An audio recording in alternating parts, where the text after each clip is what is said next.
E aí pessoal, tudo jóia? Hoje nós vamos falar sobre a advocacia.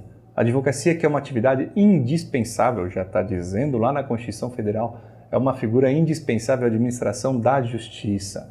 E veja, que a advocacia, não é só porque eu sou advogado não, né? Mas a advocacia, ela é a trincheira derradeira do Estado Democrático de Direito. Se existe democracia, existe Estado Democrático, se existe um Estado de Direito, saiba, o advogado ele atua incisivamente para que esta manutenção se dê no decurso do tempo. Porque o Estado ele está presente em absolutamente todas as atividades.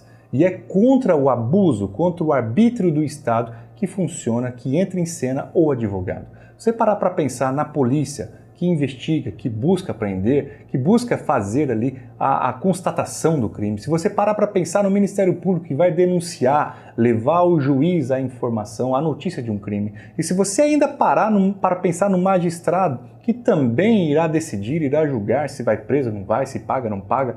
Em todas estas esferas que eu conversei com vocês, está presente a figura do Estado. Quem atua na contramão é exatamente a advocacia. Você aí do outro lado pode até pensar, mas professor, acho que é a Defensoria Pública, não é? Também a Defensoria Pública, você não pensou equivocadamente não. Só que tem um porém, a Defensoria Pública ela ainda não está instalada em todo o território nacional. Logo, cabe ao advogado, à advocacia, proteger o cidadão contra os abusos estatais. Abusos esses praticados por essas figuras que eu acabei de dizer aos senhores. É o advogado quem vai buscar, por exemplo, em um processo criminal, a justa condenação.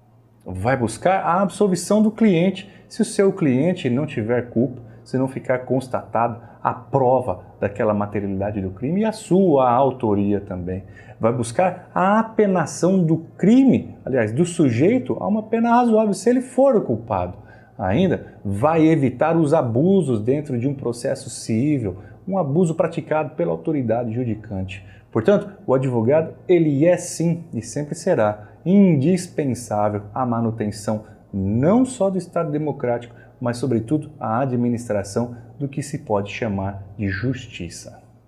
O advogado, pessoal, advogar é falar por outro, o próprio verbo já é sugestivo, falar por outro. Por isso ele recebe a procuração para representar o seu cliente. É um mandato judicial que ele recebe, com poderes da cláusula ad judicia, que é poder falar pelo seu cliente perante o juízo em qualquer grau de jurisdição que seja, interpor recursos se assim for necessário, representar o cliente em repartição pública, etc, etc.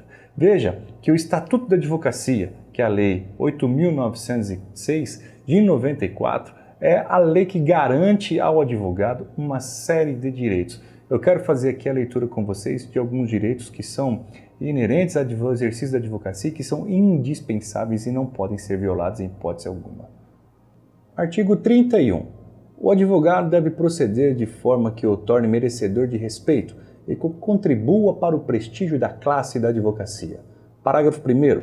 O advogado, no exercício da profissão, deve manter independência em qualquer circunstância. Parágrafo 2º. Nenhum receio de desagradar a magistrado ou a qualquer autoridade, nem de incorrer em impopularidade, deve deter o advogado no exercício da profissão.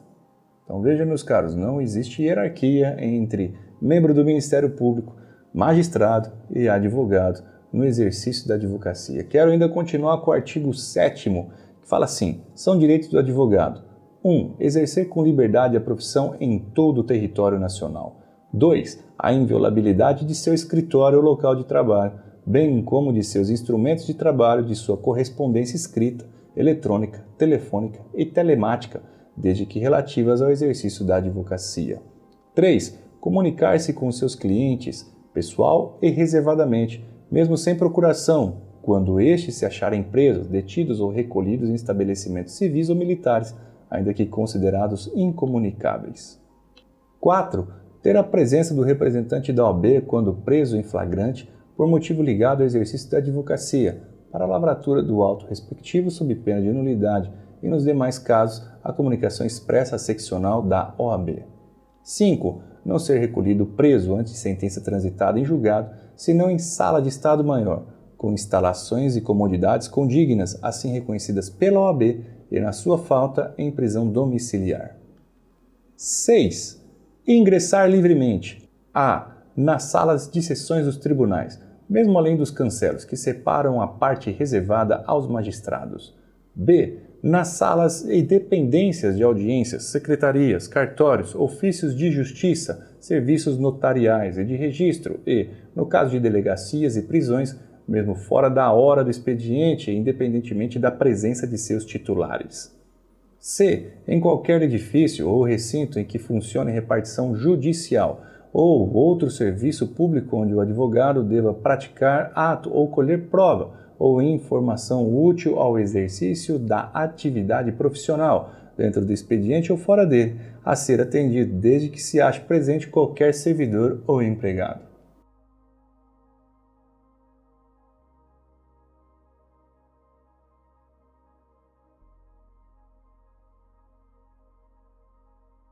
Ainda quero ler o inciso 7. Permanecer sentado ou em pé e retirar-se de quaisquer locais indicados no inciso anterior, independentemente de licença. 8. Dirigir-se diretamente aos magistrados nas salas e gabinetes de trabalho, independentemente de horário previamente marcado ou outra condição, observando-se a ordem de chegada. 10. Usar a palavra pela ordem em qualquer juízo ou tribunal mediante intervenção sumária, para esclarecer equívoco ou dúvida surgida em relação a fatos, documentos ou afirmações que influam no julgamento, bem como para replicar a acusação ou censura que lhe forem feitas. 9. Reclamar, verbalmente ou por escrito, perante qualquer juízo, tribunal ou autoridade, contra a inobservância de preceito de lei, regulamento ou regimento. 12. Falar, sentado ou em pé, em juízo, tribunal ou órgão de deliberação coletiva da administração pública ou do poder legislativo. 13, que foi alterado recentemente, agora em 2019, fala assim: examinar em qualquer órgão dos poderes judiciário e legislativo, ou da administração pública em geral, autos de processos findos ou em andamento, mesmo sem procuração, quando não estiverem sujeitos a sigilo ou segredo de justiça, assegurada a obtenção de cópias, com possibilidade de tomar apontamentos. Inciso 20. Retirar-se do recinto onde se encontre aguardando pregão para ato judicial após 30 minutos do horário designado e ao qual ainda não tenha comparecido a autoridade que deva presidir a ele, mediante comunicação protocolizada em juízo. Bom, pessoal, estes são os dispositivos mais relevantes do exercício da advocacia. E aí, para finalizarmos a advocacia, nós podemos concluir que a OAB possui um Conselho Federal, que é o órgão de cúpula da OAB, que determina o regramento para todos os conselhos seccionais que estão nos estados, que por sua vez deliberam para as subseções que estão nas comarcas. Então nós temos a subseção aqui no primeiro, no órgão mais inferior, nós teremos intermediariamente o conselho seccional que funcionam nos estados, cada estado tem o seu conselho seccional na sua capital, e por fim nós temos o Conselho Federal, que delibera as ordens para todos os advogados de todo o território nacional. É isso, pessoal, que tinha a falar sobre a OAB e os advogados. Eu vou ficando por aqui. Espero que você tenha curtido esse vídeo. Deixa aí o teu like. Se ainda não se inscreveu no canal, se inscreva, ative as notificações e não esqueça de fazer o seu comentário. Eu te vejo na próxima aula. Até mais.